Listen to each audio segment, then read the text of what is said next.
Hello everyone, কি খবৰ আপোনালোকৰ? আশা কৰোঁ সকলো ভালে আছে। Welcome back to another video of Ankuran SES Academy. So আমি ADAD 3.0 প্ৰিপাৰেচন অলৰেডি ষ্টাৰ্ট কৰিলোঁ আৰু যিমানবোৰ সাবজেক্ট আছে সেই মতে আমি MCQ আনি আছোঁ আৰু আপোনালোকৰ আগত MCQ বোৰ ক্লাसेस কৰাই আছোঁ। আশা কৰোঁ আপোনালোকে আমাৰ এই সিৰিজটো ভাল পাইছে। অলৰেডি আমাৰ হিৰামামে কাৰেণ্ট এফেয়াৰ্স পঢ়াই আছে। মই আপোনালোকৰ এনচিয়েন্ট হিষ্ট্ৰী আৰু আসাম জিঅ'গ্ৰাফি লৈছোঁ। শতাব্দী মেমে আপোনালোকৰ জিঅ'গ্ৰাফি পঢ়াইছে। মানে ফৰ এনভাইৰনমেন্ট পঢ়াইছে নহয় জানো ভাৰ্গৱ ছাৰেও পঢ়াই আছে আৰু পাৰ্থ ছাৰে ইংলিছ পঢ়াই আছে সো আজি মই আমাৰ এনচিয়েন্ট হিষ্ট্ৰী যোনটো এটা সিৰিজ ষ্টাৰ্ট কৰিছিলো সেইখিনি আজি পাৰ্ট 2 লৈ আহিছো আৰু আপোনালোকক মই আগতেও কৈছো আজিও আকৌ এবাৰ কৈছো এইটো আমি কৰ পৰা লৈ আছো আমি এইটো কৰ পৰা পঢ়িছো জানে এইখিনি বস্তু সোৰ্সটো কি জানেনে ইয়াৰ সোৰ্সটো হ'ল ক্লাস 8 ৰ सेवा बुक हिस्ट्री बुकখন ঠিক আছে পলিটিয়ান হিস্ট্ৰি যোনখন বুক আছে তাৰ চ্যাপ্টাৰ 1 এনচিয়েন্ট কামৰূপা কি নাম এনচিয়েন্ট কামৰূপা আৰু মই আপোনালোকক আগতে কোৱাৰ নিচিনাকে প্ৰত্যেকটো চ্যাপ্টাৰৰ পৰা মিনিমাম আমি 100 টাকে এমসিকিউ কৰিম সো আজি সেকেন্ড পাৰ্টটো লৈ আছো যত আমি নেক্সট 25 টা এমসিকিউ কৰাম ঠিক আছে বুজি পাইছেনে সো আশা কৰো আপোনালোকে মই এজিউম কৰিছো আপোনালোকে আগৰ ভিডিওটো চাইছে যদি সোৱা নাই আপোনালোকে মই আই বাটনত দি দিছো আপোনালোকে প্ৰথম সেই ভিডিওটো চাই লব ঠিক আছে সো আহক আমি আজিৰ সিৰিজটো মানে আজিৰ সেশনটো ষ্টাৰ্ট কৰো আৰু আজি সেশনৰ প্ৰথম প্ৰশ্নটো হৈছে king Prithu rule Kamarupa during which period ৰজা পৃথুৱে কামৰূপত কোনটো সময়ছোৱাত ৰাজত্ব কৰিছিল option A 594 to 650 AD option B 1185 পৰা 1228 AD অপচন সি 350 পৰা 380 AD আৰু অপচন ডি 1000 ৰ পৰা 1050 খ্ৰীষ্টাব্দ ইয়াৰ আনসাৰটো আপোনালোকে জানাৰ আগত মনত ৰাখিব কিং পৃথু বহুত বেছি ইম্পৰ্টেন্ট ফিগাৰ হয় আমাৰ আসাম হিষ্ট্ৰীত কিয় হয় কাৰণ তেৱে প্ৰথম ৰজা জুনে প্ৰথম মুসলিম ইনভেশনটো ৰুট কৰিছিল সো তেও আমি যদি চাও তেওঁৰ কথা অলৰেডি এপিএসসি মেইনছত আহিছে হা কিন্তু আপোনালোকে এটা কথা মন ৰাখিব তেওঁৰ নামত এখন ৰিসেন্টলি দলং এখন আৰম্ভ কৰিছে দলংখন কোনখন বাৰু জানেনে সেই দলংখন হৈছে আমাৰ যোনখন ৰিজাৰ্ভ বেংকৰ পৰা গুৱাহাটী ৰিজাৰ্ভ বেংকৰ পৰা নুনমাটিলৈকে আছে সেই দলংখনৰ নাম পৃথু আমাৰ ফ্লাইওভাৰ নাম ৰাখিছে নহয় জানো সো এই প্ৰশ্নটোৰ উত্তৰ কি হয় এই প্ৰশ্নটোৰ উত্তৰ হৈছে অপচন বি 1185 ৰ পৰা 1228 এডি লৈকে তেওঁ ৰাজত্ব কৰিছিল মনত ৰাখিব মই কৈছিল king Prithu is a defining Kamarupa's history due to his fears against Islamic invasion তেওঁ মানে কি কৰিছিল সেই সময়ত বাখতিয়াৰ খালজি আহিছিল অসমত সো তেওঁ বাখতিয়াৰ খালজিক পৰাস্ত কৰিছিল ঠিক আছে মই আপোনালোকক কৈছিল না মই কৰ পৰা পঢ়িম বুলি আপোনালোকক কৈছিল ন মই আপোনালোকক দেখাই আছো কৰ পৰা পঢ়িছো কোৱেশ্চনটো চাওক এইখিনিত চাওক আপোনালোকে এইটো চাওক তেওঁ কেতিয়া আছিল Prithu rule Kamrup from 1185 to 1228 মন থাকিব না আপোনালোকৰ so Prithu was very important পৃথুৱে কাক পৰাস্ত কৰিছিল বাখতিয়াৰ খালজিক ঠিক আছে বাখতিয়াৰ খালজিক তেওঁ পৰাস্ত কৰিছিল ঠিক আছে নে আহক আমি নেক্সট কোৱেশ্চনটোলৈ যাও সো নেক্সট কোৱেশ্চনটো হৈছে where can the stone inscription regarding Prithu's victory over Bakhtiar Khalji be found today Bakhtiar Khaljiৰ বিৰুদ্ধে ৰজা পৃথুৰ ঐতিহাসিক জয়ৰ শিলালিপি কত সংৰক্ষিত হৈ আছে অপচন এ উমাচল অপচন বি কানাই বৰখিবুৱা অপচন সি আমবাৰী নে অপচন ডি নীলাচল সব মই আপোনাক অলৰেডি আগৰ প্ৰশ্নটোত কৈছো যে আমাৰ ৰজা পৃথুৱে বখতিয়াৰ খিলজি যোনটো মানে তেওঁ কোন প্ৰথমে 1205 চনত 1206 চনত প্ৰথম মুসলিম ইনভেশন হৈছিল কোনে কৰিছিল বখতিয়াৰ খালজিয়ে সো পৃথুৱে বখতিয়াৰ খালজিক পৰাস্ত কৰিছে আৰু এই কথাটো আমি কোনটো শিলালিপিত গম পোৱা যায় কোনটো ইনস্ক্ৰিপচনত গম পোৱা যায় হেতু আনসাৰ হৈছে অপচন বি কানাই বৰখিবুৱা শিলালিপিত ইয়াৰ কথা মেনশন আছে সো মনত ৰাখিব the epigraphic evidence carved into the rock serves as a definitive archaeological proof of Bakhtiar Khilji's crushing defeat in 1206 AD ঠিক আছে নে কোড আছে 1206 AD কানাই বৰখিবুৱা শিলালিপিত আছে হেতু কোড অৱস্থিত নৰ্থ গুৱাহাটীত অৱস্থিত ঠিক আছে আহক আমি ইয়াত পঢ়ি লওঁ এবাৰ বুকখনটো চাই লওঁ সো চাওক আপোনালোকে মন কৰক কোড আছে কানাই বৰখিবুৱা এইটো চাওক the documentation of this significant win can be seen in the stone inscription in Kanai Borokhibua.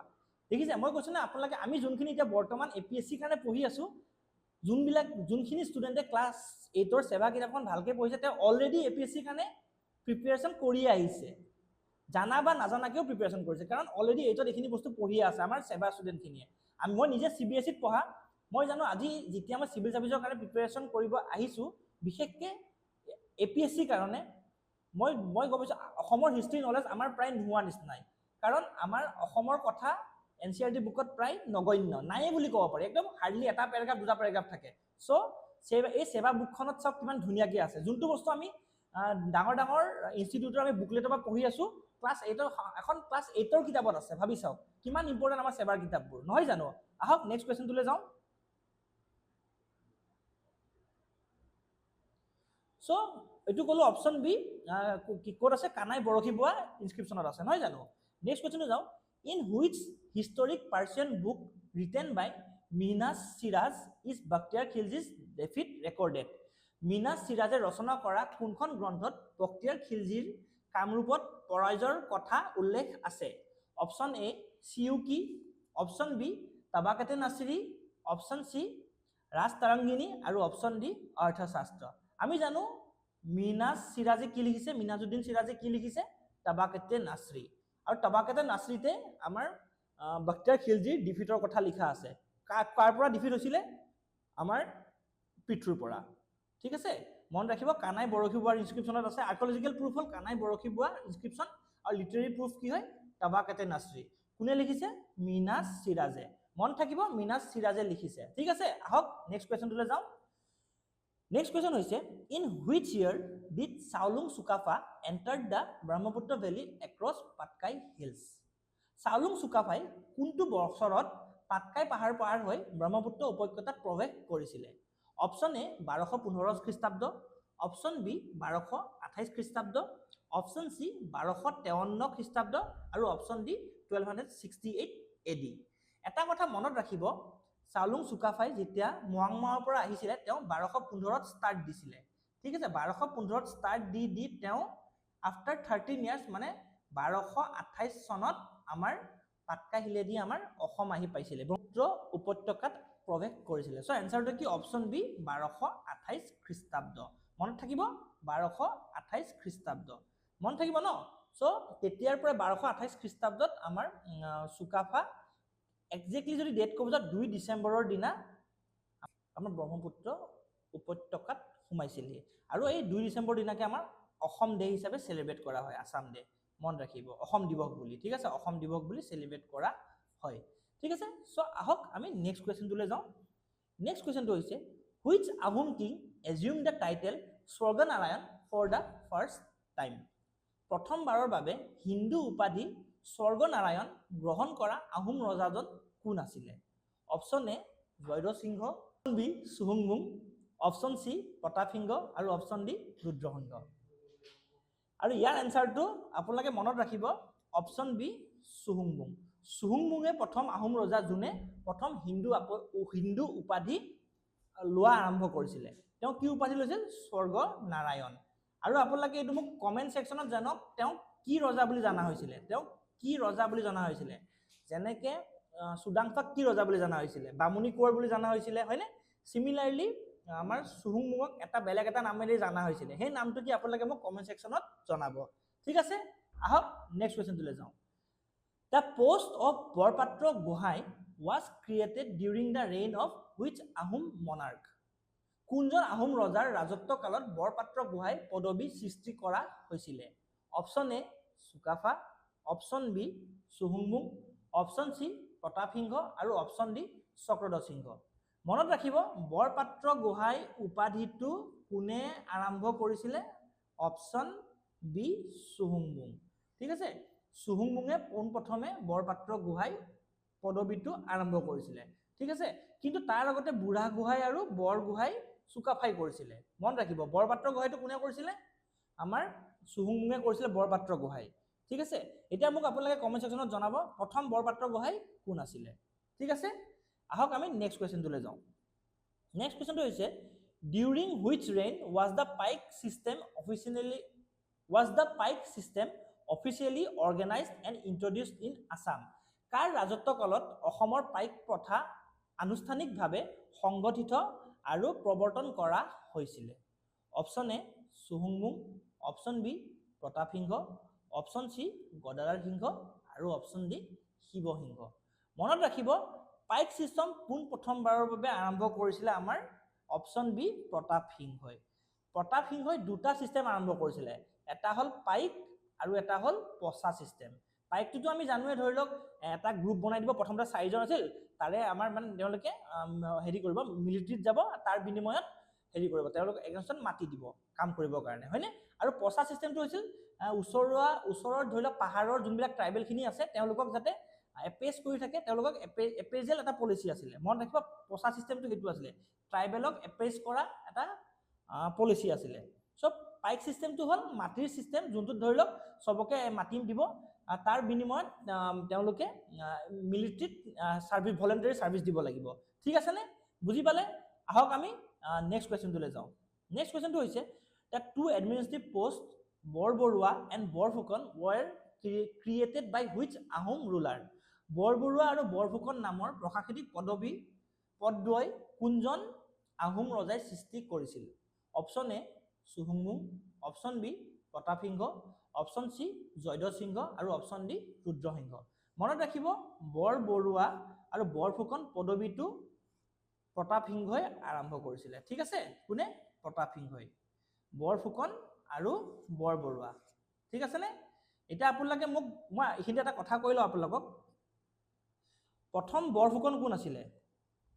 প্ৰথম বৰফুকন কোন আছিলে আৰু প্ৰথম বৰবৰুৱা কোন আছিলে?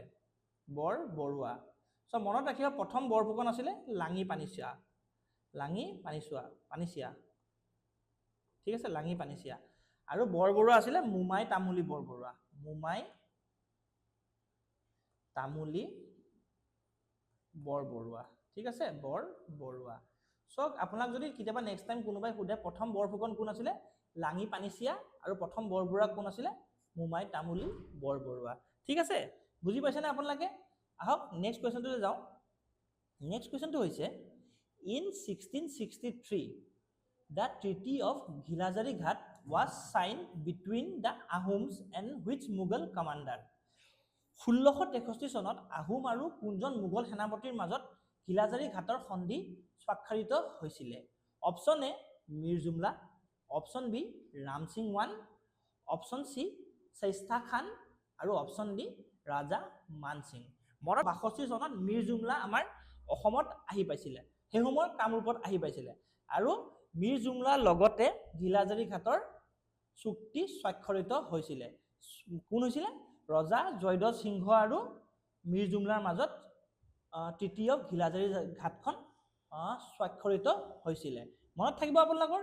আশা কৰোঁ আপোনালোকে এই 9টা কুৱেশ্যন ভাল পালে। চাওক মই কৈছোঁ নে আপোনালোকৰ যদিও ক্লাছ 8 হয় ন, কিন্তু আমাৰ চিভিল ছাৰ্ভিচৰ লেভেলৰ বস্তু আছে তাত, হয়নে?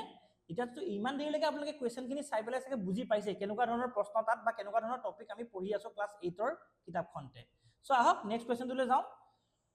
নেক্সট কুৱেশ্যনটো হৈছে ইন 1663 দ্য ট্ৰিটি অফ ঘিলাজাৰী ঘাট was sign between the Ahoms and which Mughal commander?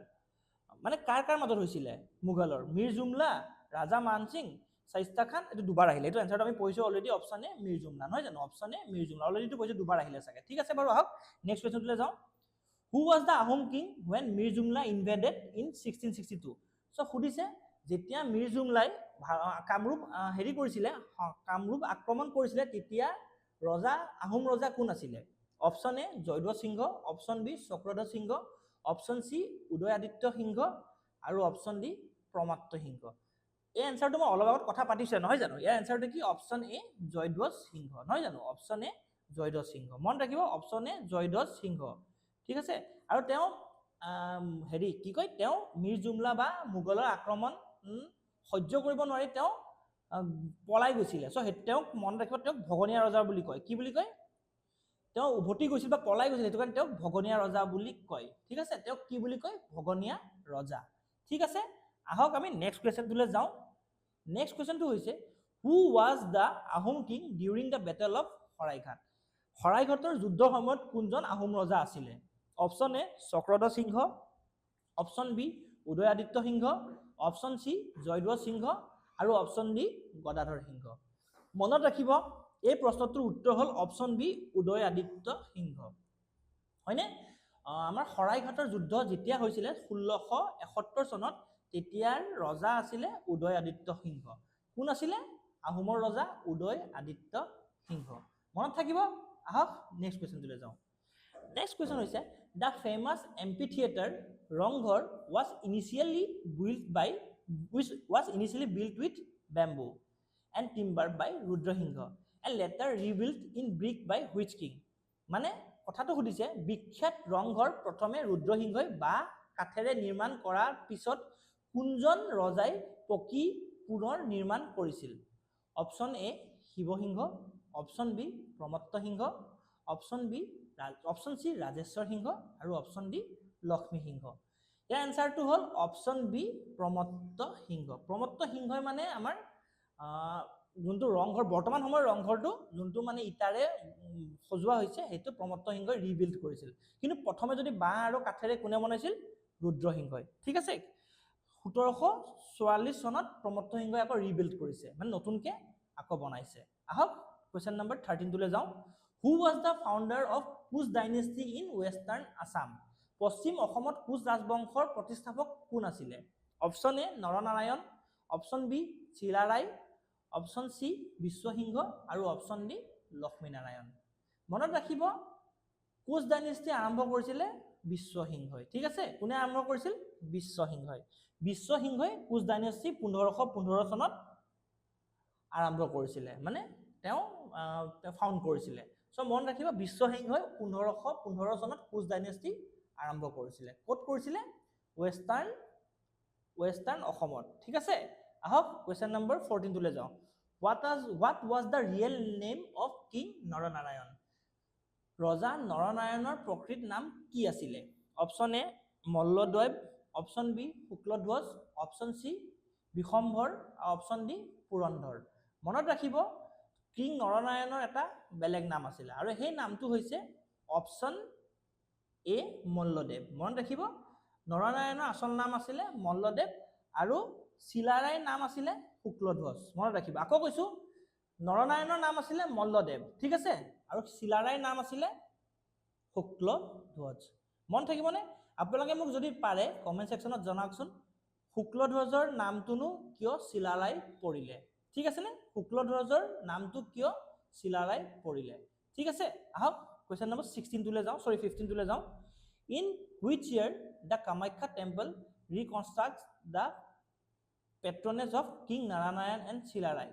ৰজা নৰনাৰায়ণ আৰু চিলাৰায়ৰ পৃষ্ঠপোষকতাত কামাখ্যা মন্দিৰ কোনটো বছৰত পুনৰ নিৰ্মাণ কৰা হৈছিল? 1550 খ্ৰীষ্টাব্দ, 1565 খ্ৰীষ্টাব্দ, 1581 খ্ৰীষ্টাব্দ নে 1600 খ্ৰীষ্টাব্দ? মনত ৰাখিব 1565 খ্ৰীষ্টাব্দত আমাৰ কামাখ্যা মন্দিৰটো আকৌ পুনৰ নিৰ্মাণ কৰা হৈছিল। আৰু কিয় কৰা হৈছিল? কাৰণ এজন ৰজা আছিলে কালাপাহাৰ বুলি, কালাপাহাৰে আহি পেলাই আমাৰ কামাখ্যা মন্দিৰটো ভাঙি পেলাইছিলে। চ' 1565 চনত নৰনাৰায়ণৰ পৃষ্ঠপোষকতাত কামাখ্যা মন্দিৰটো আকৌ নতুনকৈ বনোৱা হৈছিলে। মন থাকিব 1565 চন। আহক নেক্সট কুৱেশ্যনটোলৈ যাওঁ। নেক্সট কুৱেশ্যনটো হৈছে the famous historic road Gohain Kamal Ali constructed in 1547 connected Coochbehar to which place? 1547 চনত নিৰ্মাণ হোৱা ঐতিহাসিক গোহাই কমল আলিয়ে কোচবিহাৰক কোনখন স্থানৰ সৈতে সংযোগ কৰে? Option A Gargaon, option B Narayanpur, option C Kamakhya আৰু অপশ্যন ডি শদিয়া। মনত ৰাখিব গোহাই কমল আলিয়ে যোনটো আমাৰ গোহাই কমল আলি যোনটো হৈছিল সেইটো কোচবিহাৰৰ লগত নাৰায়ণপুৰক কানেক্ট কৰে। চ' এনচাৰটো হ'ব অপশ্যন বি নাৰায়ণপুৰ। ঠিক আছে। কিমান লম্বা? 350 মাইল, 1547 খ্ৰীষ্টাব্দত বনাইছে। আহক আমি নেক্সট কুৱেশ্যনটোলৈ যাওঁ। নেক্সট কুৱেশ্যনটো হৈছে after the death of Chilarai the division of Koch kingdom the western part came to be known as? Chilarai মৃত্যু আৰু কোচ ৰাজ্যৰ বিভাজনৰ পিছত পশ্চিম অংশটো কি নামেৰে জনাজাত হৈছিল? চাওক যেতিয়া চিলাৰাই মৰিছিলে তেতিয়া মানে কোচ ৰাজ্যখন দুটা পাৰ্টত বিভক্ত হৈছিলে, কোচ হাজো আৰু কোচ বিহাৰ। চ' আপোনাক সুধিছে পশ্চিম পাৰ্টটো কোনটো আছিলে, কোচ হাজো, কোচ বিহাৰ, কমতা নে বিজনী? মনত ৰাখিব ইয়াৰ এনসাৰটো হ'ল অপশ্যন বি কোচ বিহাৰ। পশ্চিম পাৰ্টটো আছিলে কোচ বিহাৰ আৰু ইটো পাৰ্ট আছিলে কোচ হাজো। চ' এনসাৰটো কি হয় কোচ হাজো, কোচ বিহাৰটো হ'ল আমাৰ এনসাৰটো হ'ল কোচ বিহাৰটো হ'ল পশ্চিম পাৰ্ট আৰু পূব পাৰ্টটো হ'ল কোচ হাজো। মন থাকিব কোচ হাজোটো হ'ল আমাৰ ইষ্টাৰ্ণ পাৰ্ট আৰু ৱেষ্টাৰ্ণ পাৰ্টটো হ'ল কোচ বিহাৰ। আৰু কেতিয়া পাৰ্টিশ্যন হৈছিল 1581 চনত। ঠিক আছে, আহক আমি নেক্সট কুৱেশ্যনটোলৈ যাওঁ। নেক্সট কুৱেশ্যনটো হৈছে which scholar wrote the Sanskrit book Saptashati Prayog Ratnamala under Naranarayan patronship. নৰনাৰায়ণৰ পৃষ্ঠপোষকতাত কোনগৰাকী পণ্ডিতে সংস্কৃত ব্যাকৰণ পুথি প্ৰয়োগ ৰত্নমালা ৰচনা কৰিছিলে? Option A Ananta Kandali, Purushottam Vidyabagish, option C Ram Saraswati আৰু অপশ্যন ডি পীতাম্বৰ সিদ্ধান্ত। আৰু ইয়াৰ এনসাৰটো হ'ল অপশ্যন বি পুৰুষোত্তম বিদ্যাবাগীশ। পুৰুষোত্তম বিদ্যাবাগীশে প্ৰয়োগা ৰত্নমালাখন লিখিছিলে। কোনজন ৰজাৰ পেট্ৰনেজত লিখিছিলে? নৰনাৰায়ণৰ কোৰ্টত লিখিছিলে। আৰু এইখনক কি বুলি জনা যায়? সপ্তশতী বুলিও জনা যায়। ঠিক আছে, কিতাপখনৰ নাম কি? প্ৰয়োগা ৰত্নমালা। ঠিক আছে নে? বুজি পালে? আহক আমি নেক্সট কুৱেশ্যনটোলৈ যাওঁ। নেক্সট কুৱেশ্যনটো হৈছে who was the last independent ruler of Chutia kingdom before it annexation by the Ahom? আহোমে মানে চুতীয়া কিংডমক দখল কৰা লকে মানে দখল কৰাৰ সময়ত লাষ্ট ৰুলাৰজন কোন আছিলে? Option A Ratnadhwaj, option B Nitipal, option C Dhir Narayan নে অপশ্যন ডি গৌৰী নাৰায়ণ? মনত ৰাখিব অপশ্যন বি নীতিপালে আছিলে চুতীয়াসকলৰ লাষ্ট ইণ্ডিপেণ্ডেণ্ট ৰুলাৰ। মনত থাকিব তাৰপিছত আহোমে চুতীয়া কিংডমক এনেক্স কৰিছিলে। ঠিক আছে, মনত থাকিব কিমান 1523-24 এডিত আমাৰ আহোমে চুতীয়া কিংডমক এনেক্স কৰিছিলে। এতিয়া মোক আপোনালোকে জনাওক নীতিপালৰ ঘৈণীয়েকৰ নাম মানে ৱাইফৰ নাম কি আছিলে? নীতিপালৰ ৱাইফৰ নাম কি আছিলে? ঠিক আছে, কাৰণ তেওঁ বহুত এটা ডাঙৰ ফেমাছ ফিগাৰ হয়। চ' মোক জনাব নীতিপালৰ ৱাইফৰ নাম কি আছিলে? চ' আহক নেক্সট কুৱেশ্যনলৈ যাওঁ। Queen Sati Sadhani was associated with which kingdom of medieval Assam? ৰাণী সতী সাধনী মধ্যযুগীয় অসমৰ কোনখন ৰাজ্যৰ সৈতে জড়িত আছিলে? Option A Ahom kingdom, option B Chutia kingdom, option C Kachari kingdom আৰু অপশ্যন ডি কোচ কিংডম। মনত ৰাখিব সতী সাধনী চুতীয়া কিংডমৰ লগত জড়িত আছিল। তেওঁ চুতীয়া কিংডমৰ ৰাণী আছিলে। ঠিক আছে, তেওঁ মই কৈ দিলোঁ তেওঁ ৱাইফ অফ নীতিপাল হয়। আগৰ প্ৰশ্নটো মই সুধিছোৱে, কিন্তু তেওঁ কি হয়? তেওঁ ৱাইফ অফ নীতিপাল। ঠিক আছে নে? নীতিপালৰ ৱাইফৰ নাম কি আছিলে? সতী সাধনী। ঠিক আছে, আহক নেক্সট কুৱেশ্যনলৈ যাওঁ। নেক্সট কুৱেশ্যন হৈছে the Moamoria revolution first broke out in 1769 during the reign of which Ahom king? 1769 চনত কোনজন আহোম ৰজাৰ ৰাজত্ব কালত প্ৰথম মোৱামৰীয়া বিদ্ৰোহৰ সূত্ৰপাত ঘটিছিল? Option A Rajeswar Singha, option B Lakshmi Singha, option C Gaurinath Singha আৰু অপশ্যন ডি কমলেশ্বৰ সিংহ। ইয়াৰ এনসাৰটো হ'ল অপশ্যন বি লক্ষ্মী সিংহ দেই। মনত ৰাখিব কোন প্ৰথমবাৰৰ বাবে মোৱামৰীয়া বিদ্ৰোহ 1769 চনত হৈছিলে? আহোম ৰজা কোন আছিলে? আহোম ৰজা আছিলে আমাৰ লক্ষ্মী সিংহ। মন থাকিব লক্ষ্মী সিংহ। আহক নেক্সট কুৱেশ্যনটোলৈ যাওঁ। নেক্সট কুৱেশ্যনটো হৈছে in which year did captain Thomas Welsh arrive in Assam with British troops? British সৈন্য বাহিনীৰ সৈতে মানে কেপ্টেইন থমাছ ৱালছ কোনটো, এইটো ভুল আছে দেই, কেপ্টেইন হ'ব, থমাছ ৱালছ কোনটো বছৰত অসমত উপস্থিত হৈছিল? Option A 1788 AD, option B 1792 AD, option C 1796 AD আৰু অপশ্যন ডি 1824 AD। আৰু ইয়াৰ এনসাৰটো হৈছে option B 1792 AD। Captain Thomas Welsh কেতিয়া আহিছিল? 1792 AD আহিছিল। ঠিক আছে, এতিয়া মোক আপোনালোকে জনাব তেওঁ কিমান সৈন্য লৈ পেলাই গৌৰীনাথ সিংহক হেল্প কৰিবলৈ আহিছিল? কাৰণ গৌৰীনাথ সিংহই তেওঁক সহায় কৰিবৰ কাৰণে নিমন্ত্ৰণ দিছিলে। চ' মোক আপোনালোকে কমেণ্ট ছেকশ্যনত জনাওক কেপ্টেইন থমাছ ৱেলছে কিমান সৈন্য লৈ পেলাই গৌৰীনাথ সিংহৰ ইনভিটেশ্যনত অসমলৈ আহিছিলে? ঠিক আছে, আহক নেক্সট কুৱেশ্যনটোলৈ যাওঁ।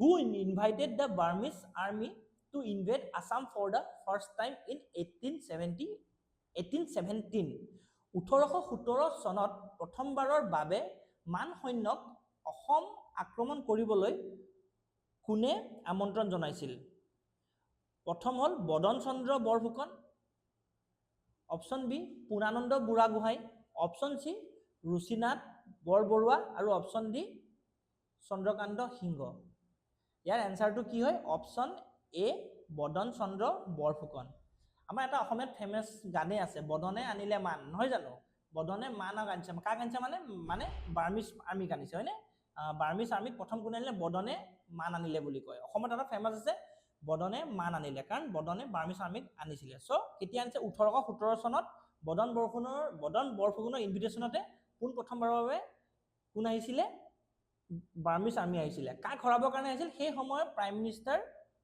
মানে Ahom prime minister Purnananda Borgohain actually চাওক সেই সময়ত মানে কি হৈছিলে বদন বৰফুকন আছিল হয় নাই কিন্তু কি হৈছিলে কথাটো সেই সময়ত পুৰানন্দ বৰগোহাঁই বহুত বেছি পাৱাৰফুল হৈ গৈছিলে সো বদন চন্দ্ৰ বৰফুকনে তেওঁৰ লগত যুঁজিব নোৱাৰি 1817 চনত পোন প্ৰথমবাৰৰ বাবে কাক মাতিছিলে মানক মাতিছিলে আৰু সেইটোৱে অসমৰ হিষ্ট্ৰীত এটা ডাঙৰ চেঞ্জেছ আনিলে হয়নে তাৰ পিছতে 1826 চনত ইয়াণ্ডাবু ট্ৰিটি হল আৰু তেনেকৈ ব্ৰিটিছ আমাৰ অসমলে ইয়াণ্ডাবু ট্ৰিটি থ্ৰু দি ব্ৰিটিছ পোন প্ৰথমে আমাৰ অসমত সেটেলমেন্ট কৰিলে নহয় জানো সো কি হয় বদনে আনিলে মান হয়নে আহক নেক্সট কোৱেশ্চনটো যাও What was the exact date on which the historic Treaty of Yandabu was signed?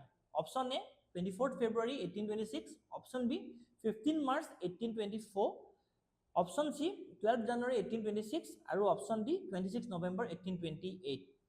So মনত ৰাখিব option A 24 February 1826 is the correct answer of this question কাৰণ 24 ফেব্ৰুৱাৰী 1826 চনতে ইয়াণ্ডাবু সন্ধি স্বাক্ষৰিত হৈছিল আৰু এটা কথা মই আপোনাক জনাই যাও এই বছৰ 200 বছৰ হল কাৰণ 2026 চন ন এই বছৰ 200 বছৰ হল you can expect any kind of question from this topic Yandabo সন্ধিৰ পৰা আপোনালোকে কোৱেশ্চন যিকোনো এক্সামত এক্সপেক্ট কৰিব পাৰে কাৰণ 200 বছৰ হল যেহেতু এনেকুৱা ধৰণৰ টপিক বোৰতে কোৱেশ্চন আহে এটা মোক আপোনালোকে কমেন্ট সেকশনত জনাওক যেতিয়া ইয়াণ্ডাবু ট্ৰিটি স্বাক্ষৰিত হৈছিল যেতিয়া সহি হৈছিল তেতিয়া আমাৰ ইয়াত গভৰ্ণৰ জেনেৰেল কোন আছিল গভৰ্ণৰ জেনেৰেল কোন আছিল মোক কব আপোনালোকে গভৰ্ণৰ জেনেৰেল অফ ইণ্ডিয়া কোন আছিল গভৰ্ণৰ জেনেৰেল অফ ইণ্ডিয়া কোন আছিল আমাৰ হেৰিত ইণ্ডিয়া ঠিক আছে গভৰ্ণৰ জেনেৰেল অফ ইণ্ডিয়া কোন আছিল মোক জনাব কমেন্ট সেকশনত সো আহক আজিৰ শেষ কোৱেশ্চনটোলৈ যাও আজিৰ শেষ কোৱেশ্চনটো মই এটা কথা কৈ দিও কাৰ মাজত হৈছিল ব্ৰিটিছ ইষ্ট ইণ্ডিয়া কোম্পানী আৰু কিং অফ আভা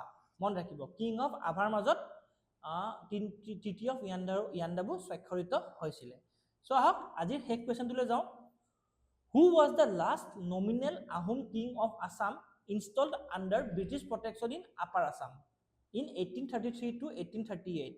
উজনিত ব্ৰিটিছ সংৰক্ষণৰ অধীনত অসমৰ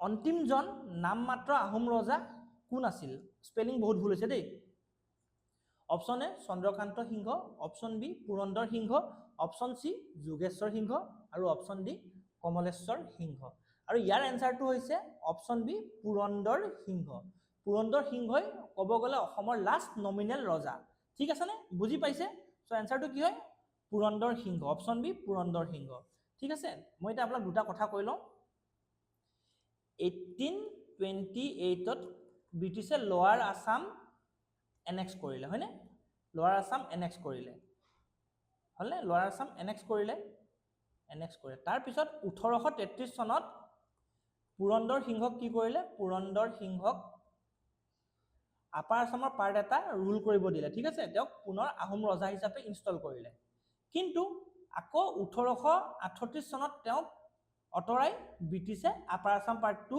গুটে এনেক্স কৰি ললে সো আপোনালোকক যদি মই ক'ব যাওঁ প্ৰথমে 1828 চনত লোৱাৰ আসাম এনেক্স কৰিলে তাৰ পিছত 1833 চনত পুৰন্দৰ সিংহক আকৌ ৰিইনষ্টেট কৰিলে ৰজা হিচাপে এটা পাৰ্টত আপাৰ আসামৰ এটা পাৰ্টত কিন্তু 1838 চনত আকৌ সেই পাৰ্টটো লৈ পেলাই গুটে অসমখনক মানে আমাৰ ব্ৰিটিছে আমাৰ এনেক্স কৰি ললে সো এই ডেট গিটা মনত ৰাখিবা বহুতে বেছি ইম্পৰ্টেন্ট ঠিক আছে নে সো আশা কৰো আপোনালোকে আজি সেশন এই 25টা কোৱেশ্চনে আছিল আপোনালোকে এই সেশনটো ভাল পালে চাওক বহুত বেছি ইম্পৰ্টেন্ট কোৱেশ্চন হয় পৰীক্ষাত এনেকুৱা ধৰণৰ প্ৰশ্নবোৰে আহি থাকে, আপোনালোকে পঢ়িব, ৰিভিজন দিব, আৰু যদি আপোনালোকে চেপ্টাৰটো পঢ়িব মন আছে গুগলত যাব, ক্লাছ 8 SCRT বুক বা সেৱা বুক বুলি মাৰিব, কিতাপখন আহি যাব।